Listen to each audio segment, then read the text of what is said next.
Shalom,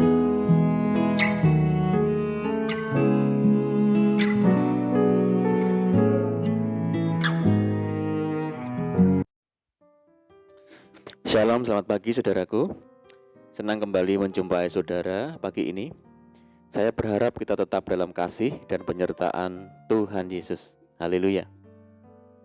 Selamat datang di channel Pokok Anggur bersama saya, Yosia Krispianto. Mari saudaraku, sebelum kita bersama-sama merenungkan firman Tuhan, mari kita berdoa. Bapa di surga, Bapa di dalam nama Tuhan Yesus, terima kasih Tuhan buat penyertaan dan perlindungan Tuhan sepanjang malam dalam istirahat kami. Tuhan, sebelum kami beraktivitas di hari ini, kami rindu untuk merenungkan firman Tuhan. Mari terangi hati kami ya Tuhan dengan firman-Mu, ajar kami mengerti dan memahami segala kehendak Tuhan bagi kami. Terima kasih Tuhan, ini doa kami, di dalam nama Tuhan Yesus Kristus kami berdoa. Amin.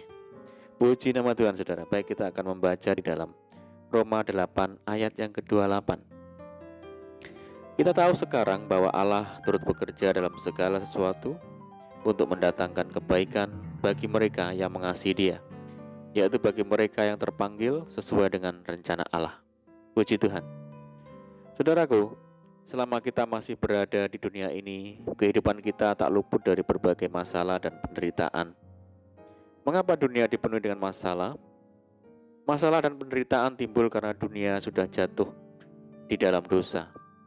Dalam 1 Yohanes 5 ayat yang ke-19 dikatakan bahwa seluruh dunia berada di bawah kuasa si jahat. Namun sebagai orang percaya, kita tidak usah takut dan cemas, karena Tuhan bisa memakai semua masalah atau penderitaan yang terjadi untuk menarik kita lebih dekat kepada Tuhan.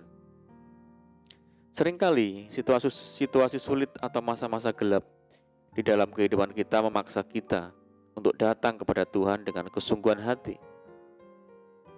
Kala kita terkulai tak berdaya karena sakit, tidak punya uang untuk biaya sekolah, membayar tagihan, gagal dalam rumah tangga atau studi, ditinggalkan oleh orang yang kita kasihi dan sebagainya.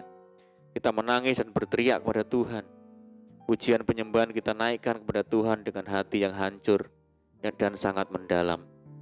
Seperti Hana dalam pergumulan berat, firman Tuhan berkata, dengan hati pedih ia berdoa kepada Tuhan sambil menangis terseduh-seduh.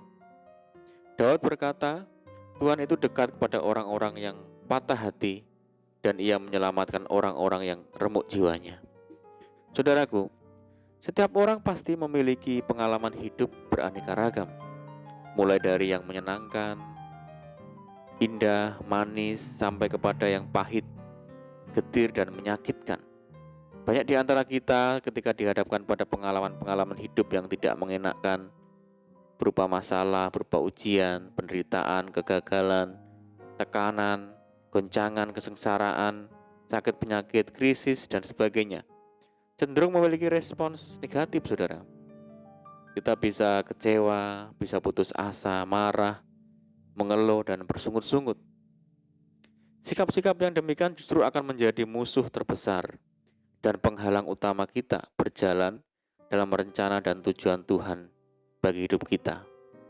Padahal ada kalanya Tuhan memakai peristiwa-peristiwa yang menurut penilaian kita sebagai hal yang buruk tersebut sebagai cara dan sarana untuk membentuk, mempersiapkan, dan menggenapkan rencananya bagi hidup kita. Saudara, ayat nats di atas menyatakan bahwa Tuhan turut bekerja dalam segala sesuatu. Kata segala sesuatu berarti segala keadaan, termasuk hal-hal yang buruk dan tidak mengenakan sekalipun. Karena itu penting sekali kita belajar memahami cara Tuhan bekerja, saudaraku. Karena ia tidak pernah menjanjikan bahwa hidup orang percaya itu bebas dari segala masalah. Justru di balik masalah selalu ada maksud dan rencana Tuhan yang indah. Salah satunya adalah untuk menarik kita semakin mendekat kepada Tuhan dan belajar bergantung kepada Tuhan. Saudaraku, jika masalah, ujian, atau penderitaan itu seizin Tuhan, hal itu pasti akan mendatangkan kebaikan bagi kita. Firman Tuhan berkata, sebab itu janganlah engkau menolak didikan yang maha kuasa, karena dialah yang melukai, tetapi juga yang membebat. Dia yang memukuli tetapi yang tangannya menyembuhkan pula.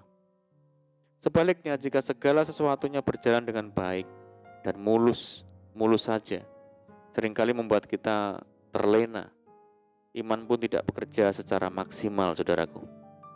Mari saudara, pagi ini kita percaya bahwa di balik segala sesuatu yang menimpa kita, yakinkan bahwa Tuhan turut bekerja di dalamnya, hanya untuk mendatangkan segala kebaikan bagi kita. Dan yakinlah bahwa di balik badai dan topan kehidupan, ada pelangi yang membawa kedamaian dan sukacita kekal. Amin, puji Tuhan. Mari kita berdoa. Bapa di surga, Bapa di dalam nama Tuhan Yesus, terima kasih Tuhan buat firman-Mu pagi ini. Ajar kami ya Tuhan untuk selalu kuat dalam menghadapi kehidupan ini, karena Tuhan yang turut bekerja dan tidak tinggal diam bagi kami. Kami percaya Tuhan pasti mendatangkan kebaikan bagi kami. Apapun yang terjadi dalam hidup kami serahkan ke dalam tangan Tuhan, karena kami percaya Tuhan tidak pernah meninggalkan kami. Terima kasih Tuhan. Saat ini kami menyerahkan hidup kami hari ini ke dalam tangan-Mu ya Tuhan. Berkati kami hari ini, berkati segala usaha kami, berkati pekerjaan yang kami lakukan lewat tangan-tangan kami, dan jadikan kami hari ini berhasil dan beruntung. Dan sertai kami hari ini dengan penyertaan Tuhan yang sempurna. Dan mohon petunjuk-Mu ya Tuhan, sehingga kami hidup sejalan dan selaras dengan segala kehendak Tuhan. Mari ya Tuhan, limpahi kami dengan sukacita dan damai sejahtera hari ini, dan jauhkan kami dari segala malapetaka.